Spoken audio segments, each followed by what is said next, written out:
Well, out in the greenhouse, it looks like it's about 88 degrees in here. It is 11:30 in the morning on the 2nd of April.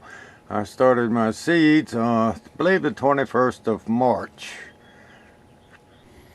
When I planted my seeds the other day, I'd found this old package from 1988. And it's the American Seed Corporation in Michigan. And so I thought I'd try to see if I'd plant these seeds and see whether they'd come up. And this is my seeds for my garden this year. It'll do 1,500 square feet. I keep them in these plastic bags. I can't throw away seeds. You notice I have a lot of seeds. This isn't the only box I have. But this package of seeds has been in this box for 25 years. It might have been in another box at one time, but this is an old box. And when I kept everything in a refrigerator with a sealing ring and a cap on it, and you can keep seeds indefinitely in a lower shelf in your refrigerator. And this is another jar I use to keep seeds. And I should throw these away, but just need to go through them and throw them away. Then we're going to find out whether or not any of these Rutgers came up. Well, my marigold seeds have come up.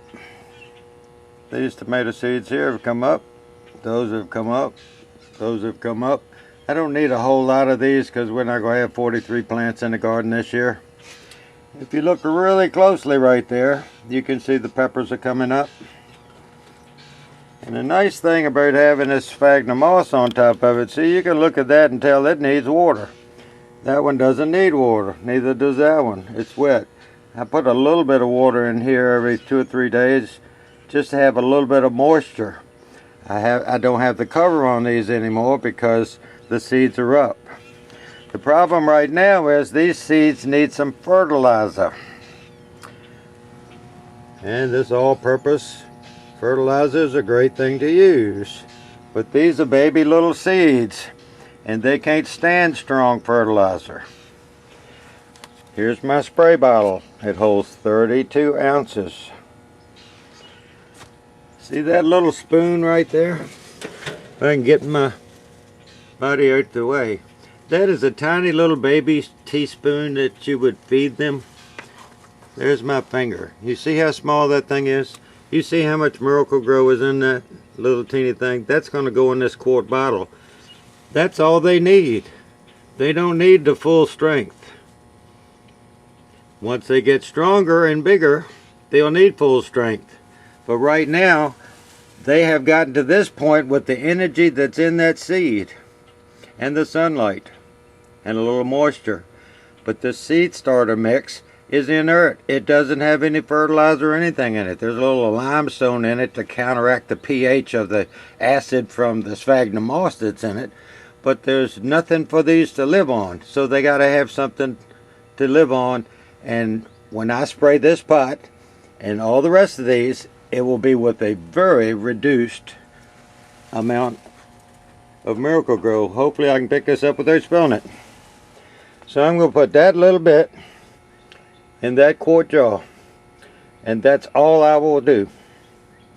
And when I put these in 6-packs, I might double that amount of fertilizer. But this is probably what you've been wanting to see. These are the Rutgers tomato seeds from 1988. 98, 108, 13, 25 years old. They've been in a cardboard box in the paper wrapper. And I can see at least 20 there. They keep a long time, so you know, heritage seeds, I haven't got a problem with heritage seeds. We use quite a few of them. But hybrid seeds, now these are heritage seeds, but if you wanted to, you could buy packages of hybrid seeds, and if you just don't let them get wet, freeze, or get extremely dry in the sunlight or something, and you keep them in a mason jar in your refrigerator, or for these 25 years in a cardboard box in the original paper liner, you'll have more seeds. They last that long. Now I have planted Roma seeds that were 17, 18 years old, and I kept them in a jar in the refrigerator. My mother-in-law loved them, and I grew her plants for her every year. And this just shows you that 25-year-old seeds in a paper envelope. They looked awful healthy when I opened it up, but they do germinate. Now, it took them longer. These were all planted the same day. It took them longer because I would assume those seeds were a little more dry than these, and it took a while for them to soak up the moisture in the soil. But anyway, I'm going to have Rutgers tomatoes grown from 25-year-old seeds this year.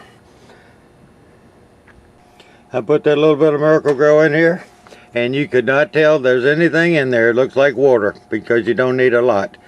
These just need a little bit of something to help them grow. And I'll wet these all down and get back with you, because when I wet down these Rutgers, you'll see more of this actual little plants coming up. You see where those tomato seeds, the actual seed kernel itself, is still on the leaves.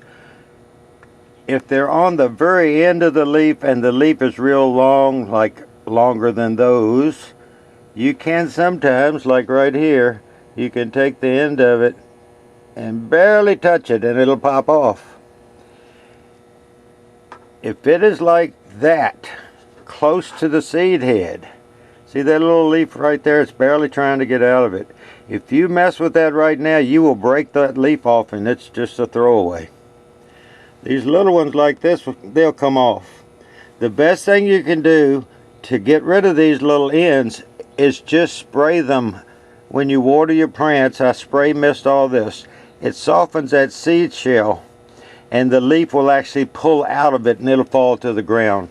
But if you try to pull that little seed head off of that little teeny piece of leaf, it will break right at that little joint because it is very weak right now. The best thing to do is spray them, keep the little seed heads moist, and they will fall off on their own. I learned that the hard way. I had one idea one day and I pulled it off and the leaves came with it. Total loss. And I sprayed this. It's a little wet here now, but you can at least see them forming. And there's some back there. I wouldn't be a bit surprised to see over half of them come up. And I planted the whole package in there.